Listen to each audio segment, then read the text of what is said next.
I thought I would start by laying down some facts so that we don't get discouraged about our life. This is out of the Visuddhimagga. There are 10 decades of decline of the body. This is all going in the direction of dying, but in more incremental ways. From 1 to 10, it's the baby. From 10 to 20, play and enjoyment. From 20 to 30, beauty, attractiveness. From 30 to 40, strength. From 40 to 50, wisdom. From 50 to 60, decline. From 60 to 70, stooping.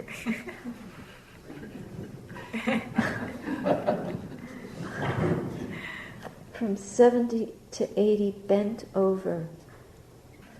From 80 to 90, decrepitude. And from 90 to 100, lying down. When I was living in the monastery in England, we had a monk come to visit us, Cambodian monk. He was 114 years old. All the nuns gathered at Chithurst, Chittaviveka. That's where he was staying. And we were in the shrine room. This is about 28 years ago. He was going to give us a talk. So we sat very respectfully at his feet. He was a wizened, lovely old monk. He started to speak and he was talking very slowly, and suddenly he stopped talking. We were sitting and listening and his eyes were closed and we realized that he was asleep. So we just sat there spellbound. After a few minutes, he woke up and he continued talking exactly where he left off. It was really amazing. So 100 is not just lying down. This is very important for everyday life. It's an extract from the Song of Enlightenment by Yung Chin Swan Chu, Tang Dynasty, 665 to 713. It says possibly by. Some of these things are difficult to document. When criticized by others, let them wrong you. When criticized by others, let them wrong you. They will tire themselves trying to burn the sky with a torch. That's such a beautiful metaphor. Usually when we're identified with this body-mind as self, solid, me, mine, we are so small and limited. But when we understand our true nature and we don't identify with any of it, neither the mental or the physical process, and we see it always in its changingness and its emptiness and its non-solidity, then we are vast. We are boundless, we're measureless. If somebody criticizes us, me or you, conventionally speaking, we use these pronouns, but not conventionally speaking, there's no one to refer to. So it's as if they're trying to put a torch to the sky. How could they possibly burn that which is boundless? How could a tiny flame burn the sky? We have to think or understand ourselves as so much bigger than this self-identity. When I hear abuse, it is like drinking ambrosia. This is the possibility. When I hear abuse, it's like drinking ambrosia, melted, and suddenly one enters the inconceivable. We drink up this, we hear. It's hearing a sound. You're good for nothing. You're useless. You're hopeless. And we hear that, think, pleasing sound, or pure sound entering the hearing consciousness. We melt it and we enter the inconceivable. It's almost as if there is no sound. It's just emptiness entering into emptiness, and there's no concept, there's nothing conceived, there's nothing created there, there's no self made out of that. So it goes nowhere, as if it's melted. If we regard criticism as merit, the critics will become reliable friends. What would happen if somebody criticized us and we said, "Thank you, my good friend"? What would they do? That's the end of the story. Then to whom would their criticism belong? You could say it belonged to them. There's a story where a Brahmin comes to the Buddha and he's determined to show the Buddha up. He starts abusing him and criticizing him, and the Buddha remains completely serene and peaceful. And the Brahmin is so frustrated by this. He says, "I have abused you and sworn at you, etc., and you sit there as if nothing happened, as if nothing untoward has been said." So the Buddha asks him, what would happen if you were to prepare a meal and invite guests to come? And what if they came and did not eat the food? To whom would it belong? "Well, it would belong to me," said the Brahmin. Precisely. So the Brahmin comes with these offerings of anger and violent speech, and the Buddha takes none of it, receives nothing. It's like nothing meeting nothing. Emptiness meeting emptiness. So the Brahmin is left with all this horrific anger, hatred, heat, rage, boiling in his own body. So who does it belong to? It's his poison and he has to eat it. This is the truth. It's such a beautiful example of how we can receive violence, any form of violence. Therefore, if we regard criticism as merit, the critics will become reliable friends. Why reliable? "Do not hate those who slander you. How else can you manifest the unborn power of compassion?" Because when we see people behaving this way, it's just like what Thomas said. We need to have compassion for those who commit acts of atrocity because they believe that by harming others they will end their own suffering. But they don't. They just create greater suffering. So then we see that these beings can be the recipients of our great compassion. It takes greatness to bring up compassion in the face of violence, abuse, harmfulness, hatred. These people are our teachers because they show us where we are in our practice. I read this to you, but it's been, for me, in my life as a nun, especially living and running a project where I have to train other people. And as Ajahn Chah so skillfully pointed out, and it many times helped me to see my own shortcomings, my own limitations, when he said when he became an abbot, it was like a learning curve for him. He recognized that he was like a rubbish bin for other people's suffering, ideas, projections, criticisms. I've used that so many times when I've received criticism, correction, and retort and angry words, or even sarcasm, or even gestures, a face, resentment, because I have to train. Imagine trying to train people who have been successful in the world, or have raised children, or anybody. Most of us think we know it all, and then somebody else comes along and tries to tell you what to do. Obedience is the most difficult practice of all. And that's basically what training requires. It's like a boot camp. And then when I receive that, I think of Ajahn Chah and the rubbish bin. But the difference is that he said, be like a rubbish bin with a hole at the bottom of it. And what I've noticed is my rubbish bin has not got a hole at the bottom.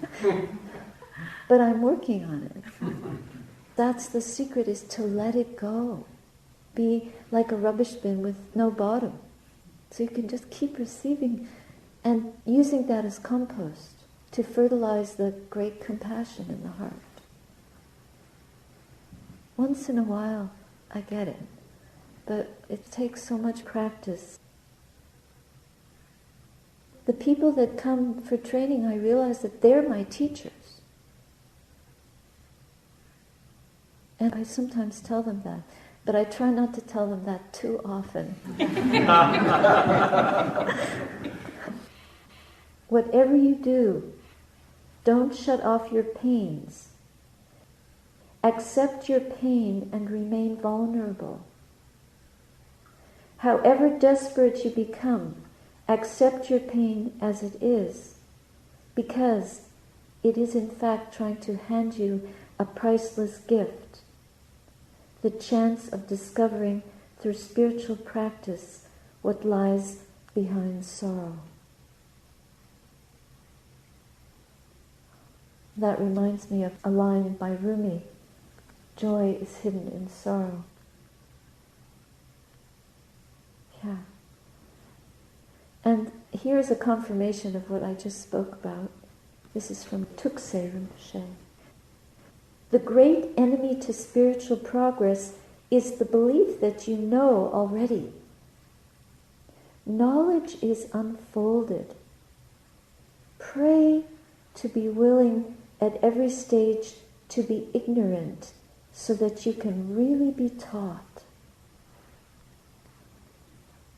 I noticed occasionally someone will come and be so desperate to be told, yes, you have reached this and this, you have attained that and that. Yes, you're sailing right along. They really want stripes, like grades, like we get in school, certification in the practice. Ajahn Chah was very reluctant to talk about attainments of any kind. Discouraged it. Why is that? Because too easily we get caught up in creating that self. The self that is gathering points. That solidifies the idea of a being that is moving upward on the spiritual ladder, moving up the rungs. But that's not what this work is about at all. It's really about surrendering to the process and emptying oneself of any thoughts of a self. Devoting oneself to this work of purification for its own sake. The work is its own reward, not what we can gain from it. And that is to say that no one gets enlightened. No one. Because there's no one to get enlightened. How can a self get enlightened? But we can awaken to the truth. We can touch the place of sorrowlessness, of deathlessness, within this death-bound body-mind framework, structure, or composite. And it is just that, it's a composite. Like pixels on a screen. Somebody described, when they went to the optician, they were trying to describe how they could see pixels. And I said, don't tell your optician that, because they'll think you're mad. But it's true. As we break down, as we melt down our conceptual ways of seeing, everything starts to look like just a composite, because it is. It's just elements. This is a form realm, and we trust form so much. We ourselves are forms, made up of elements. So we believe that what we see is real. This is not what the trained mind sees. The trained mind sees elements coming together. Just like on a computer screen, if you zoom into any photograph, there's no image left. Really, we are just all organized pixels. We attribute beautiful qualities to certain forms and not to others. The process of waking up is to live without these kinds of preferences and to be equanimous in the face of pain and pleasure. From our perspective as trainees, we have to assume a completely humble perspective. We have to have an earthworm mentality, moving slowly along and always being amazed by the smallest discovery. Not to be caught up in seeing from the perspective of a person, a solid being, who wants a particular attainment or result.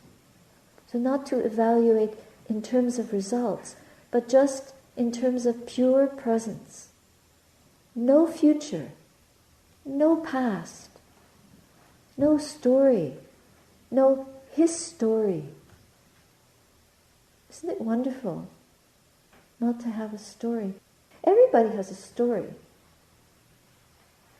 Is there anyone without a story? In olden times, when artists created beautiful temples and paintings and sculptures, you don't know who did it. Persepolis, the pyramids, all these incredible structures, who built them? We don't know. Thousands of hands went into them. There's no signature that makes it unique. This is so-and-so's work. But in our age, it's all signed. We so crave that stamp of immortality, like a way of clinging to remembrance, to acknowledgement that this person existed and created this. But that's just a trap to somehow gain immortality. What is there to be immortal except the earth element, the water element, the fire element, the air element, the space element, consciousness element, or the mind element? And when death comes, all of these composite elements are blown apart. They're destroyed in the present form, sent back to their original state. Fire returns to fire. The energy of water unites with the energy of water. The earth, the dust returns to the dust. The air, the oxygen to the wind. And space is just absorbed into space. What happens to the mind element? This is the mystery. When we're fully purified, there's nothing left to go anywhere. And that's the mystery. That's the beauty. That nothing goes to nothing. The ultimate purity returns into itself, into that boundless nothingness. There is no suffering in that. Actually, the real non-suffering happens when we feel nothing. If there is karma, If there is unethical action, speech, or thought, then there is a residue in the mind. That residue creates the conditions for rebirth. There's the law of karma, which determines what kind of rebirth will result. But when the purification is complete, the mind element is purified, there's no more vibration there. We have to taste it ourselves. We know the result of tasting a moment of letting go, a moment of peace. What would it be like if we were to smile and joyously receive the criticism of an angry person? We would turn their anger into a flower. We would feel some beauty in that. How difficult it is to pull that off. But it's possible. And the possibility is our challenge. We know this is possible. We must raise the bar and go for that as much as we can. It's always possible to be kind. And the understanding, there's a wisdom there, which is driving this karmic body-mind process. We have this faculty of wisdom. It's a faculty, it's an ability. But it isn't a self, it isn't a person.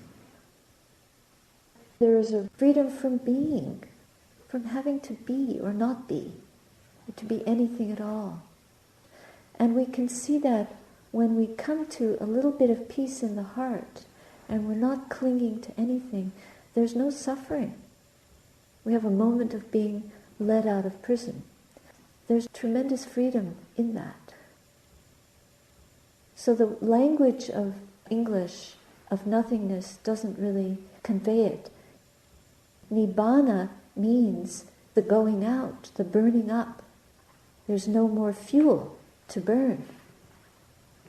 So it's empty. There's an emptiness.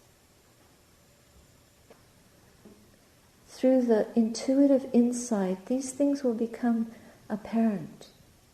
It just takes a certain shift in perspective to really come to that. In the flood of impermanence that we experience as we stop to watch the mind, it's only in the silence of the mind that we can begin to see properly and clearly.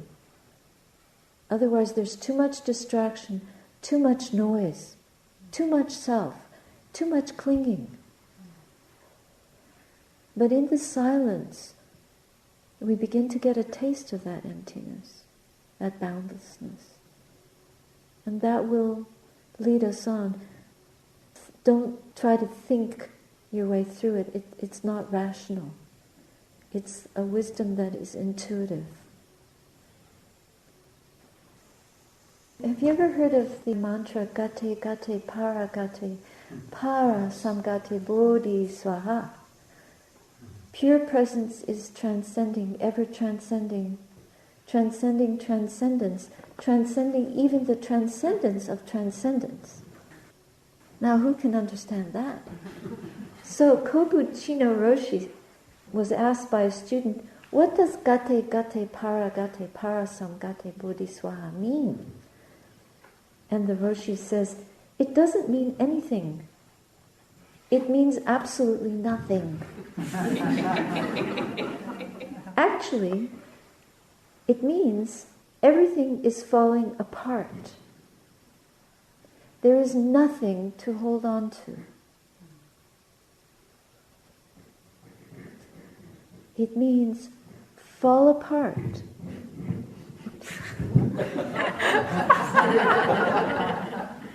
It means fall apart, altogether, fall apart. We can't do anything about it.